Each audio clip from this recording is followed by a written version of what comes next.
dengan model pembelajaran IPS SD. Ilmu pengetahuan sosial dipelajari pada semua jenjang pendidikan, terutama sekolah dasar. Tentunya, pembelajaran IPS di SD berbeda dengan pembelajaran IPS pada jenjang pendidikan menengah maupun perguruan tinggi. Pembelajaran IPS di SD mengajarkan mengenai konsekuensi dari ilmu sosial dengan tujuan untuk membentuk siswa menjadi warga negara yang baik. Meskipun pembelajaran IPS di SD tidak dipisahkan dengan berbagai cabang ilmu sosial, namun pada dasarnya pembelajaran tetap mengajarkan seluruh cabang ilmu sosial secara umum. Nah, di sini ada pengembangan model-model pembelajaran IPS di SD. Yang pertama itu pengajaran langsung atau direct interaction. Model pengajaran ini banyak diilhami oleh teori belajar sosial yang sering disebut belajar melalui observasi. Dan yang kedua itu ada model pembelajaran simulasi. Model pengajaran ini memberikan kesempatan siswa untuk dapat berperan langsung atau mengetahui keadaan yang sesungguhnya dengan bantuan model atau peragaan. Dan yang ketiga, model pembelajaran berdasarkan masalah atau problem solving.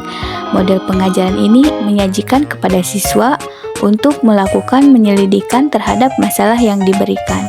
Dan yang keempat, model pembelajaran inquiry atau penemuan. Model pengajaran ini dapat merangsang siswa untuk melakukan penyelidikan sehingga menemukan sesuatu. Dan yang kelima, model pembelajaran kooperatif. Model pengajaran ini dapat merangsang siswa untuk dapat meningkatkan keterampilan sosial dan kerjasama.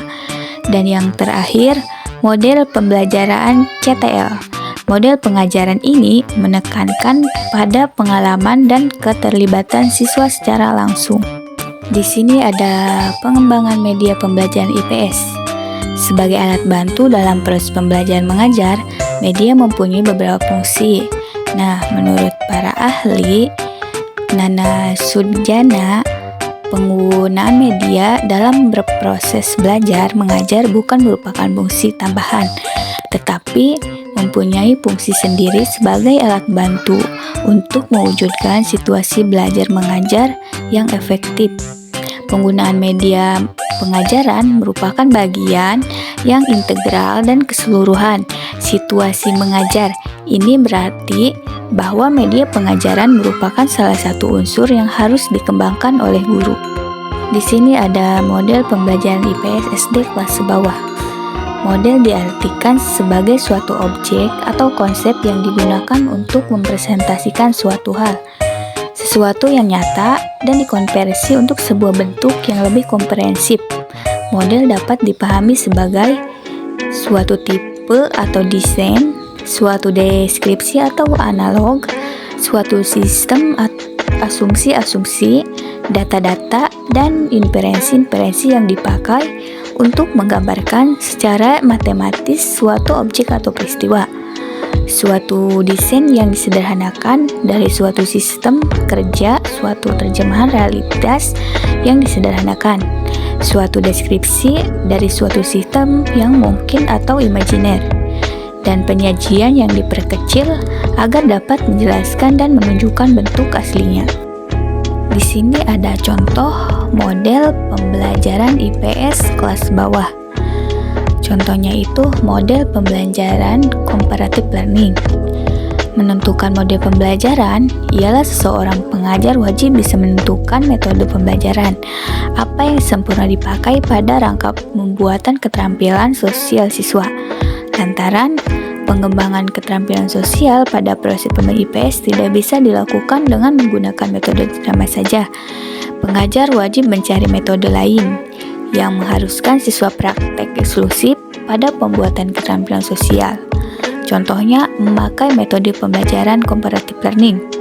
Model pembelajaran comparative learning bisa membantu pengembangan keterampilan sosial siswa, lantaran pada model pembelajaran comparative learning, siswa dilatih buat tahu perasaan orang lain, perhatian pada orang lain, mendengarkan pendapat orang lain, mengutarakan pendapat dan berinteraksi dengan orang lain, bekerja sama dan berempati pada orang lain.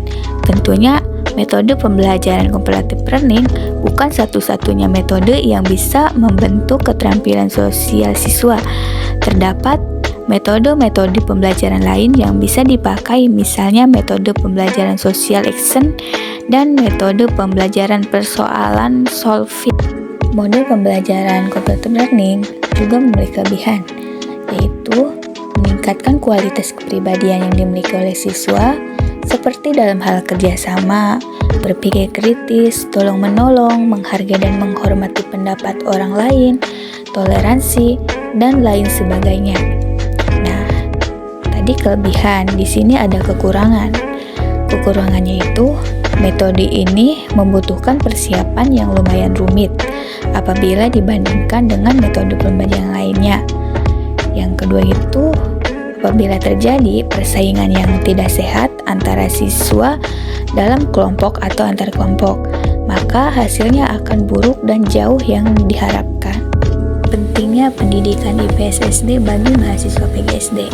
Pembelajaran IPS sangat penting bagi jenjang pendidikan dasar dan menengah, karena peserta didik yang datang ke sekolah berasal dari lingkungan masing-masing yang mempunyai masalah-masalah sosial yang berbeda-beda. Sesuai dengan tingkat perkembangannya, peserta didik SD belum mampu memahami keluasaan dan kedalaman masalah-masalah sosial secara utuh, tetapi mereka juga dapat diperkenalkan kepada masalah-masalah tersebut melalui pengajaran IPS. Contoh penerapan pendidikan IPS SD pada bidang pendidikan. Salah satu contoh penerapan pendidikan IPS SD adalah dengan mengajarkan siswa tentang berbagai budaya, sejarah, dan geografi. Ini bisa dilakukan melalui pembelajaran tentang tradisi lokal, peta, dan cerita sejarah daerah mereka. Misalnya, siswa dapat mempelajari tentang berbagai suku bangsa Indonesia, memahami letak geografisnya, serta belajar tentang nilai-nilai budaya yang dipegang oleh masing-masing suku bangsa tersebut.